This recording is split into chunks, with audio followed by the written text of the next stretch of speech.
era nga tewali agenda kukuyambako kuteekateeka gwe kennyini gw'olina okwerwanako weeteeketeeke osobole okuba nga ogiganyirwamu.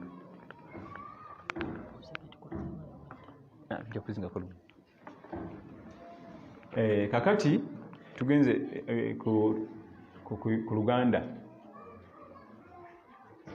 Waliwo ensonga lwaki nalese akatundu kano oba akanyomero kano ak'okuyunga Oluganda.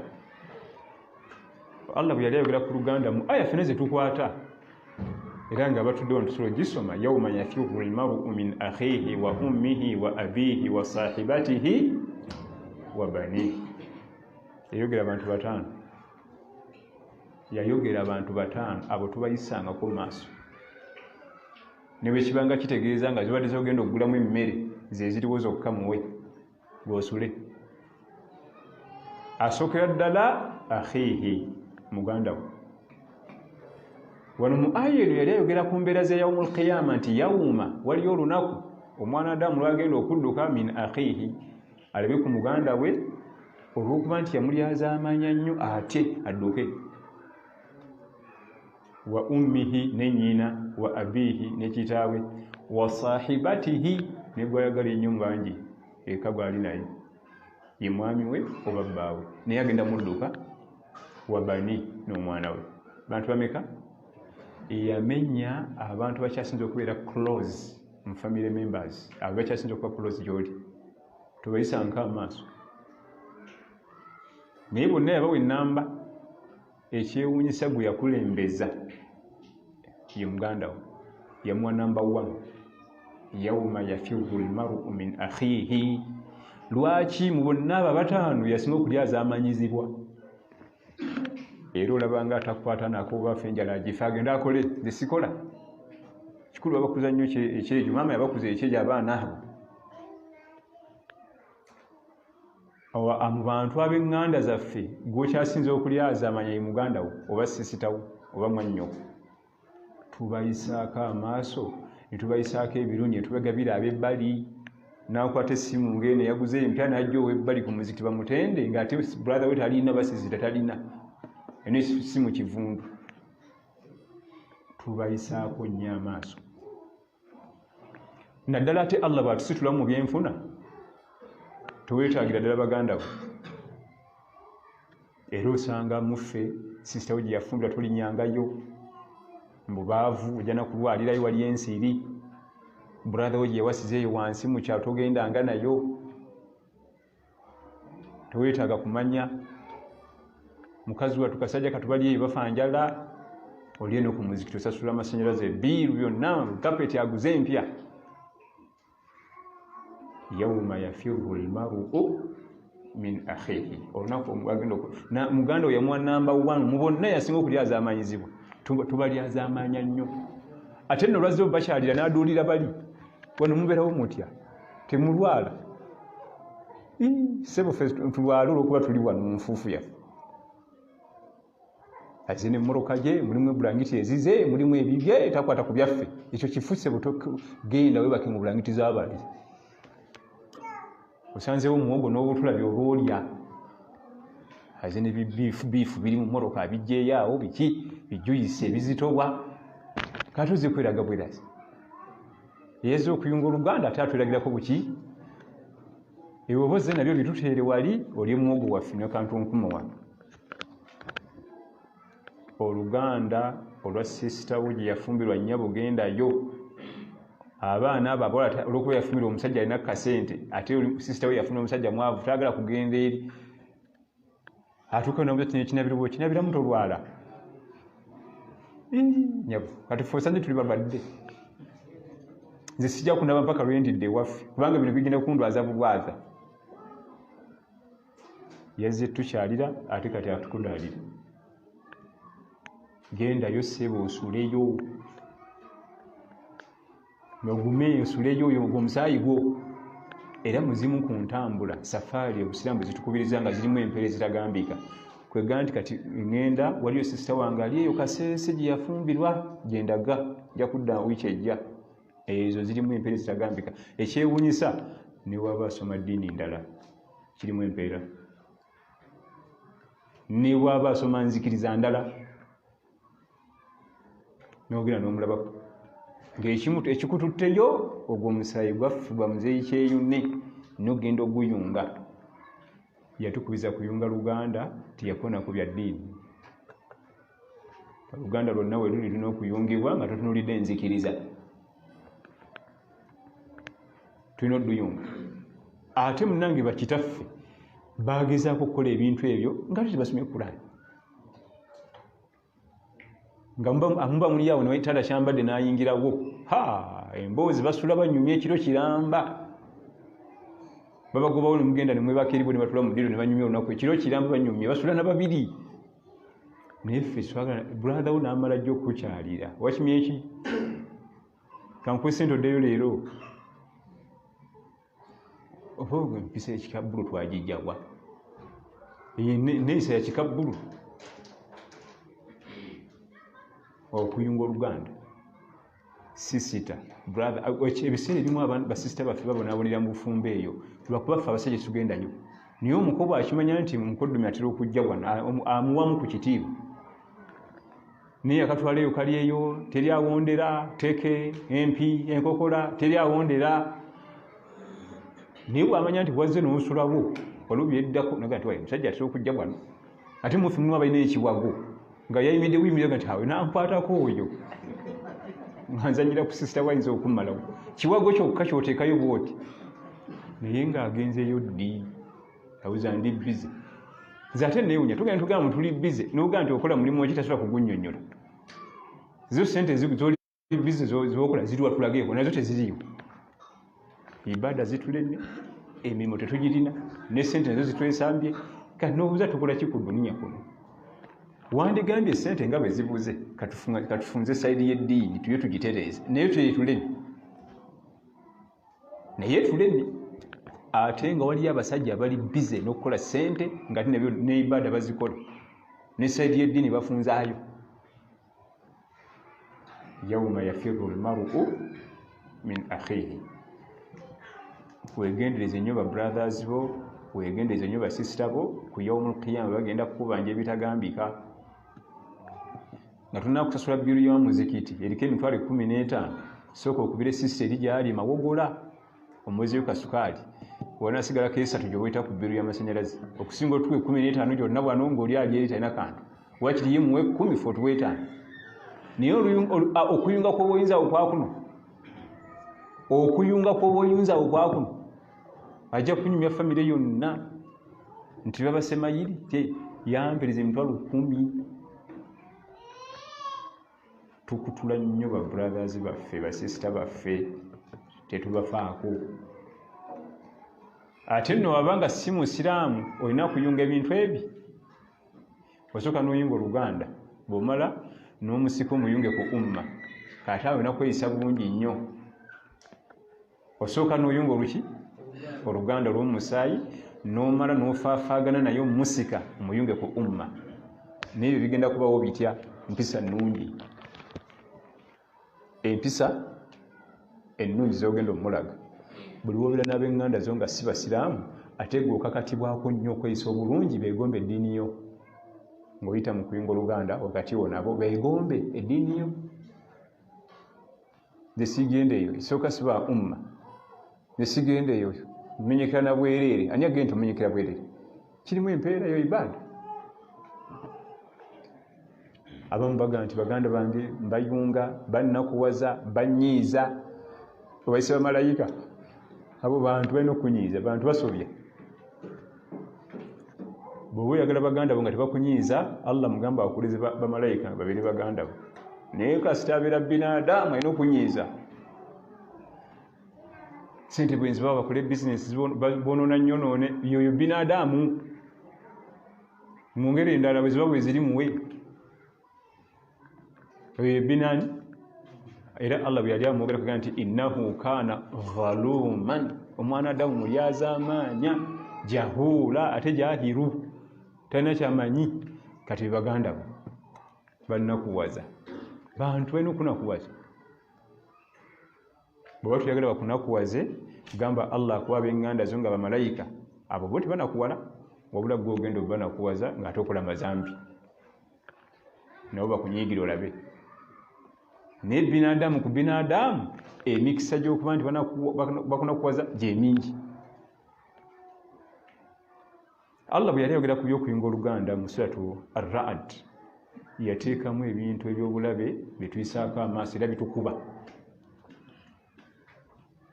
Yateekamu ebintu eby'obulabe bye tuyisaako amaaso era nga bitukuba nnyo.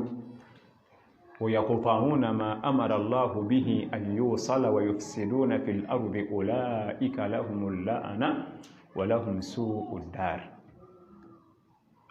Abantu abakutula eŋŋanda Allah ze yatulagira okuyunga bafuna bino bibiri wammanga. Ekisooka yufsiduuna fil ard, balina kuba boononefu mu nsi muno. Omuntu akutulawo oluganda n'ava kuba eŋŋanda ze balina kuba boononefu, buseegu, bukaba, kunywa mwenge, ebyo alina obbiba. Ekyo kimu. Ekyokubiri walahumu llaana, Allah bassaako ekikolimo. Tayinza kuba successful mu mirimu gye.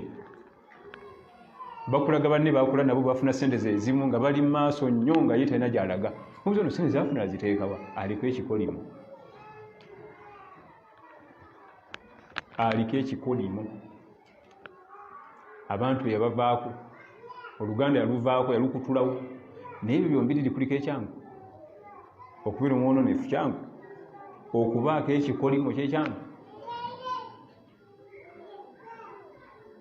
Tasobola kuba na mukyala mu myaka 11 n'abakyala 11, naye kati ate talinaawo n'omu. Omukyala tatula mu bufumbo, wano n'abuukawo, wano n'afumbirwa n'abuukawo, wano n'afumbirwa n'abuukawo, n'afumbirwa n'abuukawo. Mu myaka 11 n'abasajja 10, kale talina kati anoonya musajja amuwoowa. Oliti laana kikolimo, talina wayinza kutuula. Omusanga ku mulimu naganze maneja bwabwana, ogenda okudda ng'ate yavaawo dda, teyabandala nawo, kati ate ali mu kampani gundi, ate nayo n'abuuka ali mu gundi, ali mu gundi. Talina waatuula, laana. Ebyo nno tubisaako amaaso ate nga bikosa nnyo obulamu bwaffe, biba mu kutula luganda. Gy'okuma okuyunga oluganda, gy'okuma okuwona ebyo ebibiri. Naye laana ya Allah tugisobola, ekikolimo kya Allah. Oza yeetagisa bingi nnyo okukuba balayi n'oba mulayini. Yeetagisa bingi ku maanyi g'atulinako n'obuyinza. Wabula lwaki Allah yakuyita kuyunga luganda? Lwakula lukutufu. Lwakula lukutufu. N'enneeyisa yaffe yennyini eyagala dukutula buli kaseera. Agavubuka agakuze ewaka, buli omu alaba esipiri ewaka, alaba oli alina okuba wansi we. Ate noli ayagala kulaga nti nange ndi wakabiri, tandagira oyo, andagira ngaani. Kati ono ye mukulu, ate ono ye yasoma. Kati omukulu yayagala okuwa orders, nga omukulu mu family, ate oli ayagala kulaga nti nina masters wano. Kati ebyo bikutula oluganda. Bodda ku baana ab'obuwala, nze nafumbira omusajja omugagga wano. Kati oyogera ki? Kati ne bali baagala okukakasa nti naffe abaffe tebalina ssente, naye naffe tuli bantu, tulina okwogera. Kati n'olyokola we lukutuka kuyunga. Era n'aluyunga alina okuba n'ekitendo kye bayita saburu, obugumiikiriza. Kubanga byogezako okuyunga bibakutula. Byogezako oyinza okuyungira emyaka 10 yonna nga bikutuka bukutusi, toggwa mu maanyi bwegenda mu maaso n'okuyunga. Nze bukyamu mukyalire tali nyankona wange, tamanyi naye wafaanana, ebyo sibikukwatako bwegenda. Ebyo sigenda kuddamu kujja wano. Nakajja n'emirundi 8 tujjangako wange, ekyo kifu. Komawo, eguma. Ate ffe abatudde ne tusomako ku kadiini akatonotono, ate ffe tulina kuluyunga nnyo n'okusinga abasigadde. Ffe abatudde ne tusomako akadiini akatonotono. Wabula mu bimu ku byeta okuyunga okutula oluganda bino biri eno bahaji ne bahajati mu kuwasa ne mu kufumbirwa. Jjukira nti ffe tuwasa haki esukka ku ki? Kwemu. Wano wateera okubaawo ensobi ezikutula oluganda lw'abaana baffe gye balaga mu maaso. Hajati agera n'alinnya mu kyoto, togezanga n'okwata abaana bange n'obatwalira ekikaziso kiri ekyeri. kendi kimanya nja kumba agenda kutemaatema famire. Bannyabo obujja bwo bwowulira nga bukususeeko obungi lumba mujja omwekuba eŋŋuumi abaana mubaleke,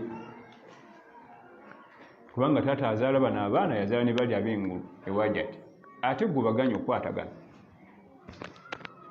Era tulabyeko ku bantu ze famire ez'osanga omusajja avuga emmotoka ya miliyoni 600. Tuli ffenna miliyoni emeka? 600. Najja ku muzikiti waliwo omuvuka asika kabalagala awo muganda we n'agipaakinga ne banyumya. N'omubuuza oyo gw'onyumya yani nti oyo brother waffe timuuka ya boosi we eyo yiye ate alinanga 3. Nti ekyo kijja kitya okubanga brother we avuga emmotoka miliyoni 600 n'atasobola kukuwaayo miliyoni 2 okutandikika bizinesi akaluve mu bukalabalagala. Ogenda obabuuza nga beemanya mu bukulu bajja ati babalemesa okumanyagana mu buto. Abange tebagenda w'oyo mukazi n'abiri tebajja eno kati tabamanyi nono yandibadde ayamba munne tamumanyi.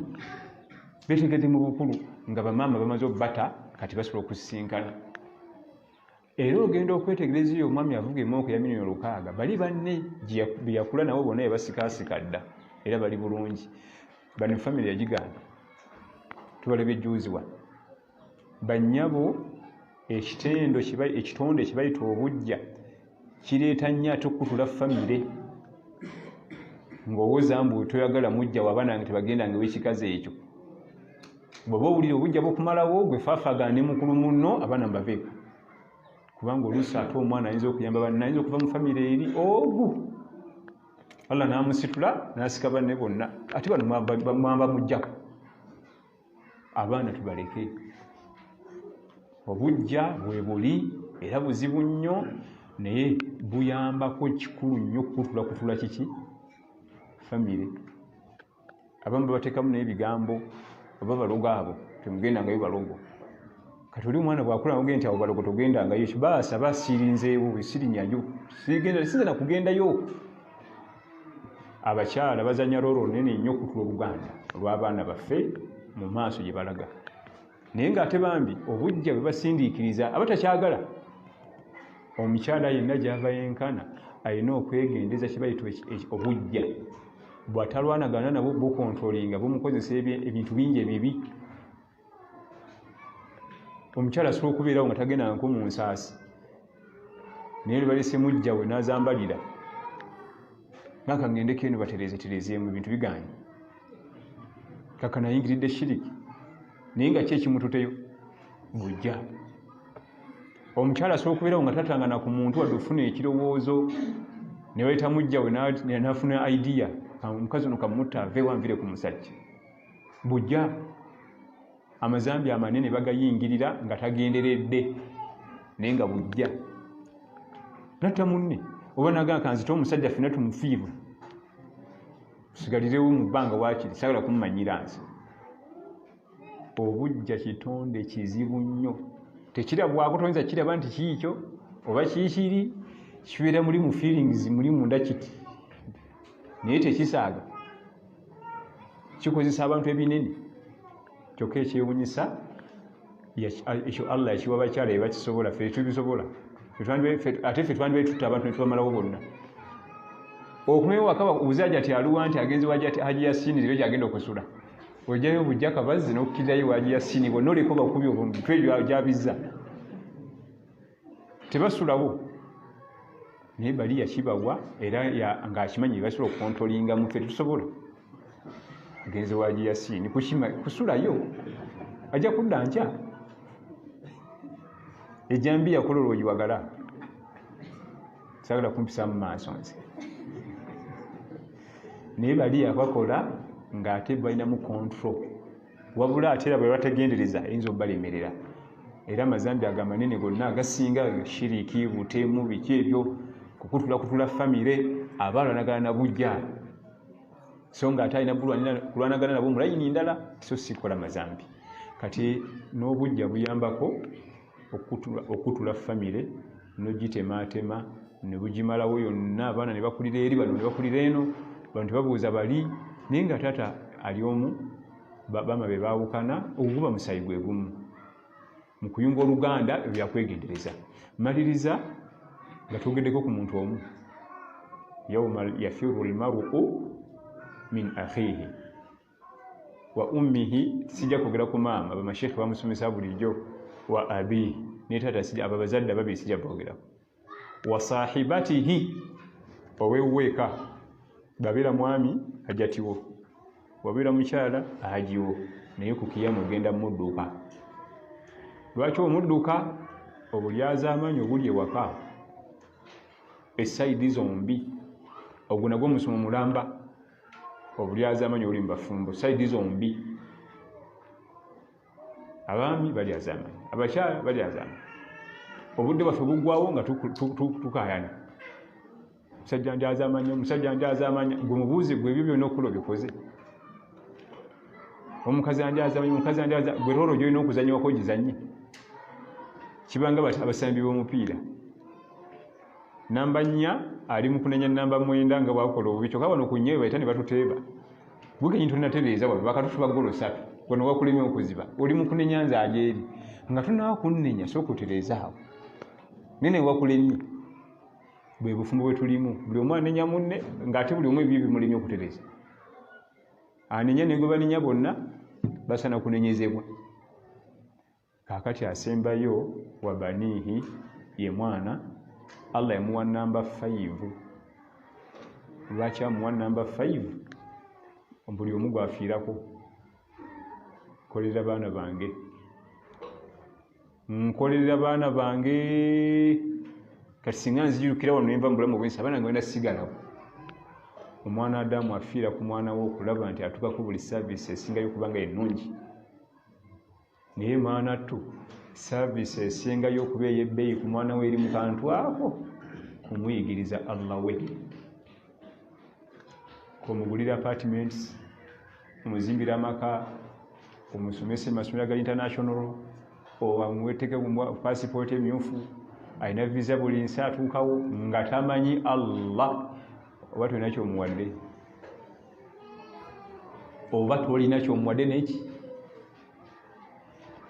Naye ate buli omuyigiriza eddiini ye n'ategeera Allah we, n'ategeera haram, n'ategeera halal, ne bw'otamuwa nnyumba wadde poloti wadde ekibanja, oba omuwadde obugagga bw'edduniya n'obugagga bwa akhira.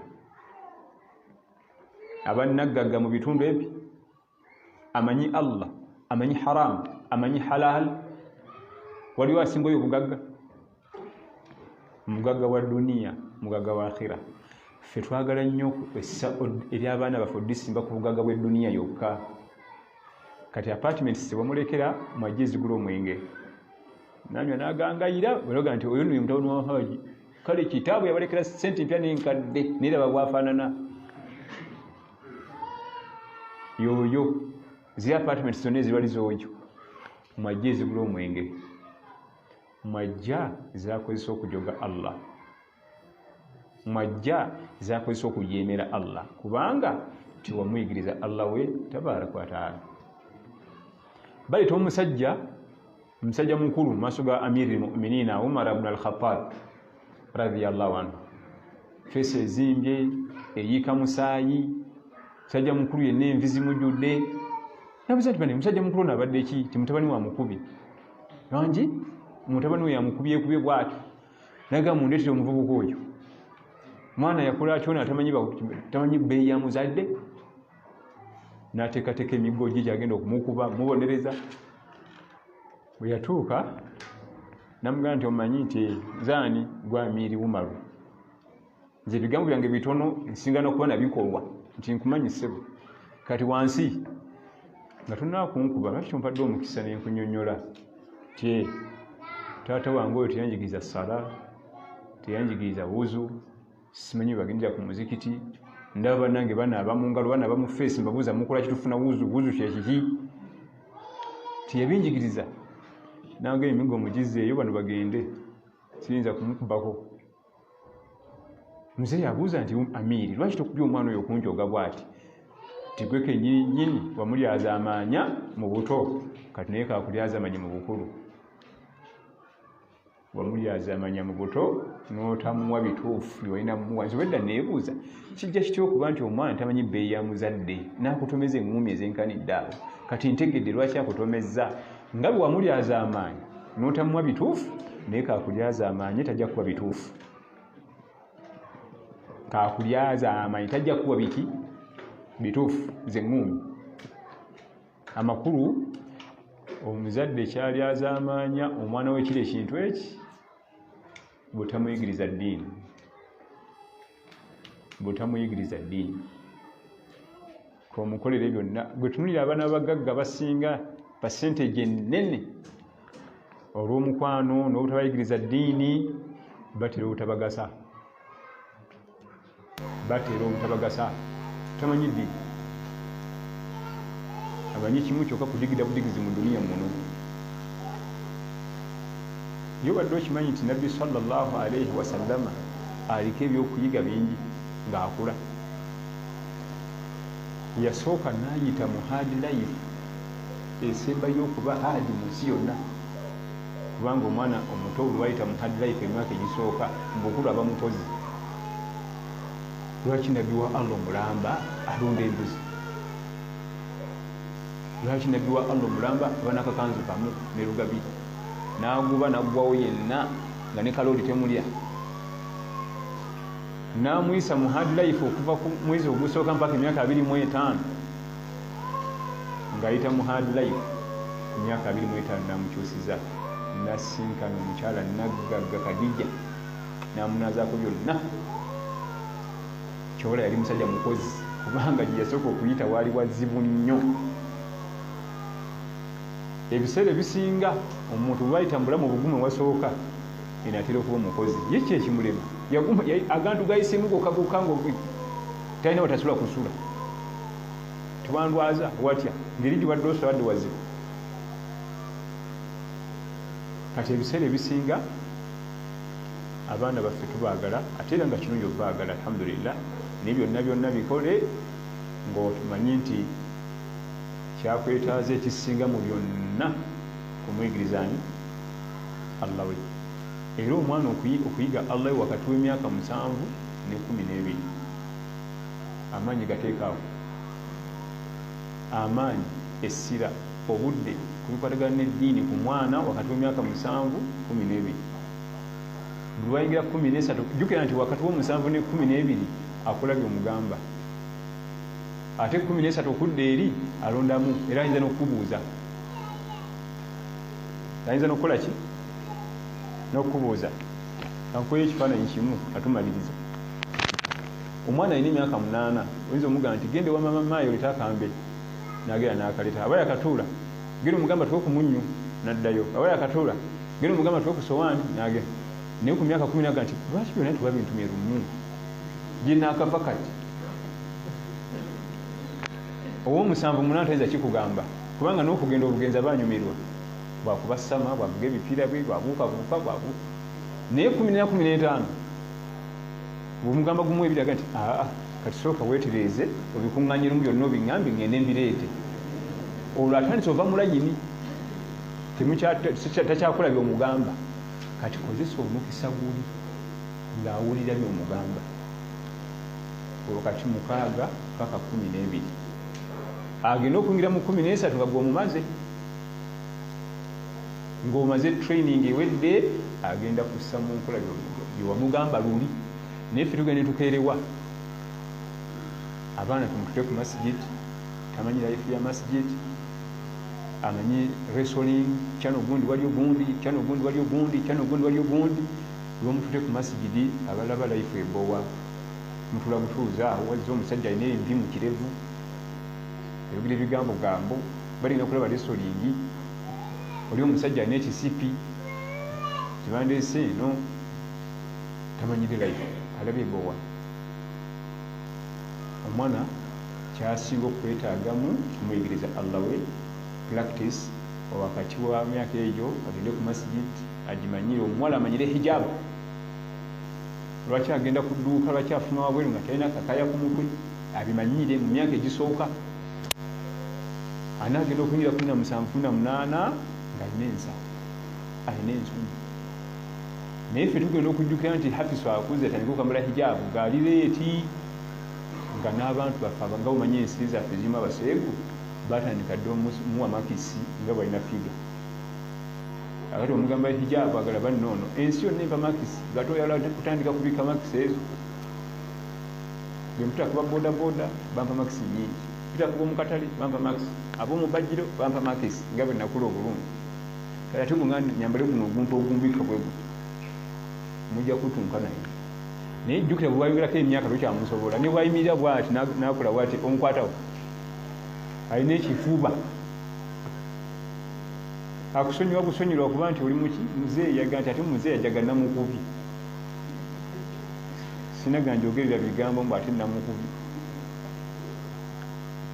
ebigambo byange byensobodde okutuusa eri olukuŋŋaana luno byebyo nsaba Allah tugase nabyo era nga bwe nebaza Allah atukuŋŋaanyiza wano abateesiteesi eddaluso eno era mbasaba tongere n'omukisa omulala tukomewo tubeeku bye tuyiga wano insha Allah guleme kubanga bwe gusoose olwanga bwe gusembye ebiseera ebisinga bwe mba nze ndi mu ddaluso nga nze ndi ku muzindaalo sikolagana nnyo na bibuuzo byakubuuza omuntu ye kennyini ebyobupapula bye bisinga kubanga abamu yandyagadde okubuuza naye alina ensonyi si mukalukalu nga ffe twogera mu lujjudde ate abalala bamanyi okubuuza ate abalala tebamanyi kubuuza agenda okubuuza soka kunyumizaamu kasitole kadakika nga 10 ewaabwe ku kyalo kati ate n'amaliriza nga yadde abuuza kikkizibwa omusiraamu okufumbira atali musiraamu ng'obwedda kyayagala okubuuza naye nga yeetoolodde byamusanga ku yunivasite ne baagalana kakati nga bakola koosi y'emu kati bwe bayagalana naye kati jjukira nona agenda okumaliriza nga yadde abuuza kibuuzo atali musiraamu afumbirwa afumbira omusiraamu noga nti kati obedde lyonna okimanyi kati ate bw'omugamba nti wandiika tasobola biwandiika ate akifunza kati bonna bubagatta abo bannaffe tukozesa sisitimu ya kuwandiika ku bupapula wabarakallahu fikum wa jazakumullahu khairan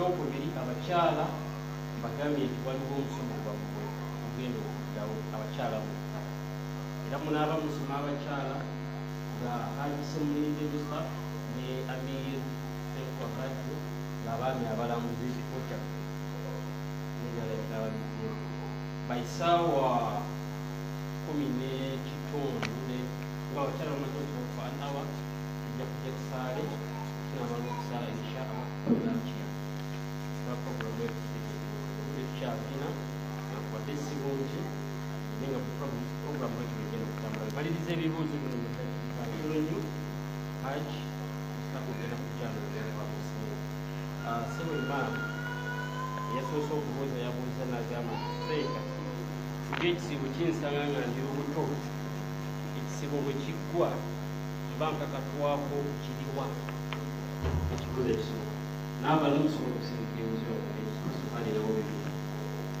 kakati abakyala balina puroguramu enzibuzibu eno Ramadhaani musanga muzito n'atasiiba n'ateekamu essubi ajja kuliibwa naye jjukira wamalira abagenda kuyonsa kati ate eddako emusanga akyayonsa nga ate nayo ne Ramadhaani enkadde yatannakola ki yatannasiiba ne zifuuka 2 kati tuyinza mugamba nti ajja kuliwa Ramadhaani 2 olw'ensonga nti ate mu mwezi ogwo gwennyini mu mwaka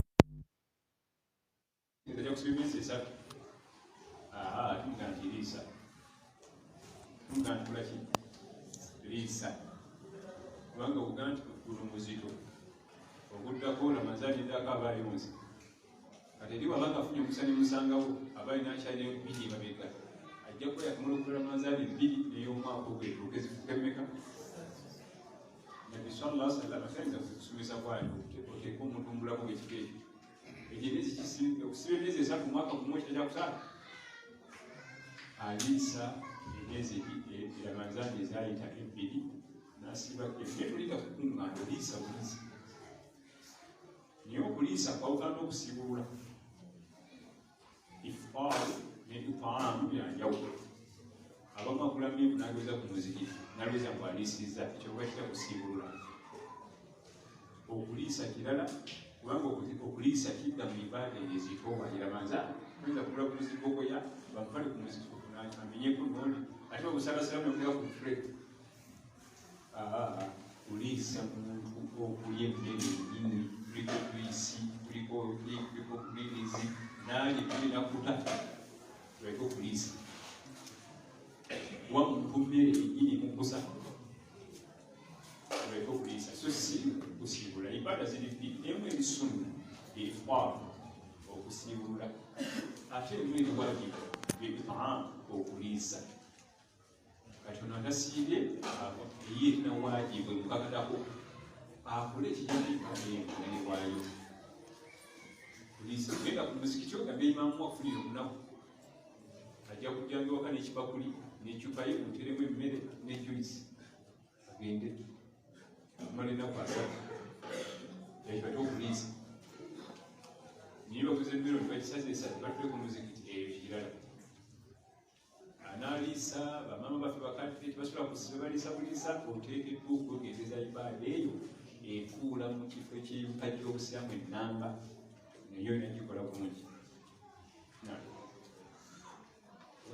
Sheikh Aruza Hajati. Assalamu alaikum warahmatullahi wabarakatuh. Tarawih. Sura ya tarawih era muyita ku mukyala. Isalira ku masjid. Wano waffe tarawih era oba mukyala bamanyi eyanguwa tuli ku masjid kubanga wakati babanafu etulunga basahaba. Tarawih esura zonna bwe ziri ng'ejjuma nga jama kubanga omukyala takakatibwako okujja ku muzikiti naye wabazze kirungi era wabazze akuberera amateeka ag'obusiraamu agamufuga ngaze ku masigiti nga obutajjala byakwewunda awandise ku maaso awandise ku mumwa awandise ku nnyindo awandise wamu nawandiseewo obozze ku ibaada